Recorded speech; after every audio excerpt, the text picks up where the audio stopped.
Bulan April sangat identik dengan salah satu pahlawan wanita Indonesia, yaitu Raden Ajeng Kartini. Biasanya nih, banyak sekolah, kantor, maupun institusi yang punya tradisi memakai baju adat, membuat perlombaan, maupun pawai atau karnaval yang biasanya berkaitan dengan Raden Ajeng Kartini itu sendiri. Seperti yang kalian tahu, Raden Ajeng Kartini ini berasal dari kota Jepara. Beliau lahir dan besar di sana, tapi mungkin banyak yang belum tahu atau kurang familiar dengan satu kota lagi yang identik dengan Raden Ajeng Kartini.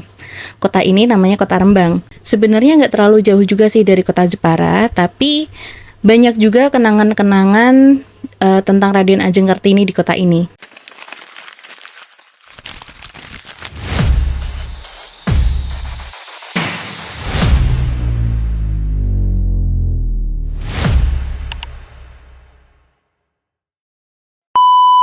Halo semuanya, kembali lagi di channel YouTube aku Naili Rifah. Jadi di video kali ini aku nggak bahas Kota Rembang secara menyeluruh, melainkan aku akan bahas tempat-tempat yang masih berhubungan dengan Raden Ajeng Kartini. Tapi kalau kalian mau request aku bahas Kota Rembang lebih detail, kalian bisa request di kolom komentar di bawah.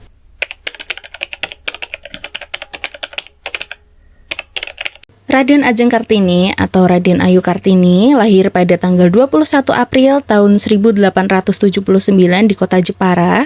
Beliau lahir dari kalangan priayi atau bangsawan Jawa pada saat itu. Ayah beliau bernama Raden Mas Adipati Aryo Sosroningrat, seorang pati yang kemudian diangkat menjadi Bupati Jepara. Jadi ayahnya ini berasal dari golongan bangsawan, sedangkan ibu beliau yang bernama Mas Ajeng Ngasirah bukan dari golongan bangsawan. Jadi, ibu beliau merupakan istri pertama tapi bukan istri utama atau bukan permaisuri. Biasanya disebut garwa ampil dalam budaya golongan priayi Jawa pada saat itu. Jadi, ibunya Kartini yang bernama Mas Ajeng Ngasirah ini merupakan putri dari Nyai Haji Siti Aminah dan juga Kiai Haji Madirono yang merupakan seorang guru agama di Telukawur, Jepara. Nah, Kartini juga punya banyak banget saudara. Jadi, beliau anak kelima dari 11 bersaudara. Udah kayak Gen Halilintar gak sih? Pada usia 6 tahun atau pada tahun 1885, Kartini menempuh pendidikan di Europese Leisure School atau ILS yang merupakan sekolah dasar untuk anak-anak Eropa dan juga bangsawan pribumi. Nah, tapi sayangnya pada usia 12 tahun beliau harus terpaksa berhenti sekolah karena beliau harus menjalani masa pingitan sesuai dengan tradisi Jawa. Jadi, pingitan adalah tradisi di mana seorang anak perempuan harus berdiam diri di rumah hingga hari pernikahannya tiba. Jadi, Kartini tidak boleh keluar rumah, tidak boleh sekolah, karena beliau harus menyiapkan diri untuk menjadi seorang ibu rumah tangga. Karena sejak muda beliau sudah bisa berbahasa Belanda, beliau sering menulis surat ke sahabat-sahabat penanya yang ada di Belanda. Salah satunya adalah Rosa Abendanon. Beliau juga sempat meminta beasiswa agar bisa bersekolah di Belanda. Karena saat itu belum ada LPDP. Namun yang jelas hal itu tidak terwujud karena beliau tidak mendapatkan restu dari pihak keluarga. Selain menulis surat untuk sahabatnya di Belanda, Kartini juga suka membaca buku, koran, dan majalah Eropa. Dari sanalah Kartini mulai tertarik dengan pola pikir wanita yang ada di Belanda. Lalu mulai muncul nih keinginan untuk memajukan perempuan pribumi, karena pada saat itu perempuan pribumi berada pada status sosial yang rendah. Lagi-lagi cita-citanya harus kandas karena beliau dijodohkan dengan Bupati Rembang yaitu KRM Adipati Aryo Singgih Joyodiningrat yang menjabat sebagai Bupati Rembang pada tahun 1889 sampai 1912. Kartini menjadi istri keempat karena ternyata sang bupati sudah pernah memiliki 3 orang istri. Kartini menikah di usia 24 tahun, tepatnya pada tanggal 12 November tahun 1903, dan sejak saat itu ia ikut suaminya menempati rumah dinas Bupati Rembang yang sudah ada sejak tahun 1860. Setelah menikah dan menetap di Rembang, Kartini menjalankan aktivitasnya sebagai seorang istri. Di sela-sela aktivitasnya, Kartini sempat mengutarakan cita-citanya yang sempat kandas kepada sang suami. Tanpa disangka, suaminya sangat mendukung cita-cita Kartini untuk mencerdaskan wanita-wanita pribumi. Suaminya memberikan izin dan kebebasan untuk Kartini mendirikan sekolah wanita di sebuah bangunan di sebelah timur pintu gerbang kompleks kantor Kabupaten Rembang. Saat ini, bangunan tersebut digunakan sebagai gedung pramuka. Dulu sebelum menikah, sebenarnya Kartini sudah sering mengajarkan gadis-gadis di serambi belakang pendopo Kabupaten Jepara. Dan setelah tinggal dan menetap di Rembang, beliau mendirikan sekolah untuk perempuan dan anak-anak perempuan di kompleks kantor Kabupaten Rembang. Beliau mengajarkan membaca, menulis, bahasa Belanda, kerajinan tangan atau menyulam, memasak, dan pendidikan budi pekerti. 1 tahun kemudian, Kartini dikaruniai seorang anak laki-laki bernama Sulalit Joyo Adiningrat yang lahir pada tanggal 13 September tahun 1904. Namun sayangnya 4 hari setelah melahirkan, yaitu pada tanggal 17 September tahun 1904, Kartini menghembuskan nafas terakhir akibat komplikasi pasca melahirkan yang diduga kuat sebagai preeklamsia atau keracunan kehamilan. Preeklamsia sendiri adalah kondisi yang ditandai dengan tekanan darah tinggi, bengkak, dan tingginya protein di urin setelah minggu ke-20 kehamilan. Beliau sempat diperiksa oleh dokter Belanda, yaitu Dr. Ravestein, yang saat itu tidak menunjukkan kekhawatiran serius akan kesehatan Kartini. Namun karena kurangnya teknologi medis dan penanganan yang memadai pada zaman itu, menjadikan preeklamsia sebagai dugaan kuat penyebab kematian Kartini. R.A. Kartini meninggal di usia yang masih muda, yaitu 25 tahun, dan dimakamkan di Desa Bulu, Kabupaten Rembang. Nah, setelah ini aku akan membahas tempat yang pernah ditinggali R.A. Kartini yang saat ini dikenal sebagai Museum R.A. Kartini di Kabupaten Rembang.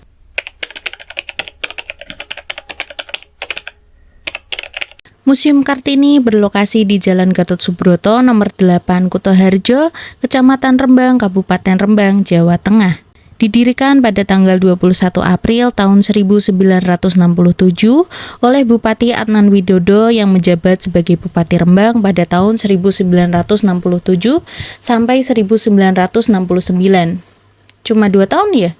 Awalnya tempat ini bernama Museum Kamar Pengabdian R.A. Kartini karena wilayahnya hanya meliputi kamar tempat tinggal R.A. Kartini dengan suaminya. Pada tahun 2011, Kementerian Kebudayaan dan Pariwisata RI melakukan revitalisasi.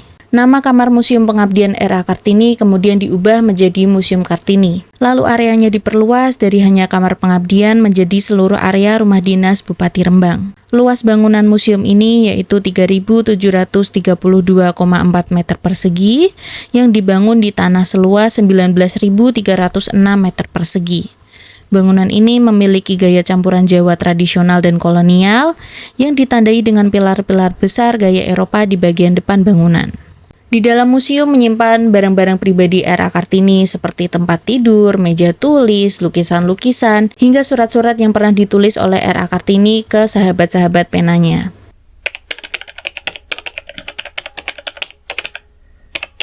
Selain menyimpan nilai dan cerita-cerita sejarah, Museum Kartini juga menyimpan cerita misteri. Mungkin bagi warga Rembang dan sekitarnya sering mendengar cerita tentang Museum Kartini. Aku sendiri sebagai warga Rembang sering mendengar cerita dari temanku yang pernah berkunjung ke sana. Cerita ini bahkan pernah dimuat oleh salah satu berita lokal, yaitu r2brembang.com pada tahun 2018, yang menceritakan tentang pengalaman aneh oleh seorang tour guide bernama Nugraheni Saputri Nurhidayah yang bertugas di Museum R.A. Kartini. Jadi ceritanya pada suatu hari ada 4 pria yang datang jauh-jauh dari Bandung. Seperti museum pada umumnya, pasti turis diwajibkan menuliskan nama dan alamat di buku tamu. Setelah menulis di buku tamu, keempat pria ini berkeliling ke area museum tapi nggak mau didampingi oleh tour guide. Setelah kurang lebih 2 jam berkeliling, hingga akhirnya museum segera tutup, keempat pria ini belum terlihat keluar dari pintu keluar maupun pintu utama area museum, karena kebetulan pintu keluar dan pintu utama hanya ada satu akses. Nah, sebagai tour guide, Kak Nugraheni punya kewajiban untuk mengingatkan para turis agar segera keluar dari area museum karena museum akan segera tutup. Tapi anehnya, setelah dicek oleh Kak Nugraheni, tidak ada siapa-siapa di area museum. Jadi Kak Nugraheni sudah berkeliling sendirian karena kebetulan beliau lagi berjaga sendiri dan tidak ada siapa-siapa. Kemana keempat pria ini pergi? Tapi bisa jadi sih mereka sudah keluar dari area museum tapi nggak kelihatan atau mungkin nggak papasan sama Kak Nugraheni. Bisa jadi nggak sih? Cerita selanjutnya datang dari seorang ibu dengan anaknya yang berusia 2 tahun. Mereka berkunjung ke area museum. Sebenarnya saat berkunjung ke area museum tidak ada kejadian aneh. Tapi pas pulang ke rumah, anaknya suka berbicara dan bermain sendiri. Pas diajak balik ke museum, anaknya nangis banget. padahal tidak ada hal yang bikin dia nangis. Lalu orang-orang berspekulasi bahwa hal itu berkaitan dengan sesuatu yang ada di museum tersebut. Nah, selain cerita tadi, ada satu benda yang dianggap punya aura mistis di Museum Era Kartini. Benda ini adalah replika kereta kuda yang dibuat hampir persis dengan kereta yang digunakan oleh Era Kartini pada zaman dulu. Dikutip dari mondes.co.id dan solotrust.com, replika kereta kuda ini menyimpan kisah misterius, bahkan semenjak kereta ini dibuat pada tahun 2006. Jadi, replika kereta kuda ini dibuat oleh Pak Soleh Hayam, seorang pemahat kayu dari Desa Metese, Kecamatan Kaliori, Kabupaten Rembang, Jawa Tengah. Proses pembuatan kereta ini perlu waktu sekitar 4 bulan dan dibuat dengan kerangka besi yang dilapisi oleh kayu jati. Pak Soleh juga menggunakan kayu geladak asli yang digunakan oleh kereta kuda Era Kartini pada zaman dulu. Sekitar 1 tahun setelah kereta dibuat, yaitu pada tahun 2007, kereta dipersiapkan untuk digunakan pada acara kirap di Kabupaten Rembang. Namun saat persiapan ada kendala karena kuda yang bertugas untuk menarik kereta terlihat enggan dan takut mendekati kereta yang sudah dipersiapkan.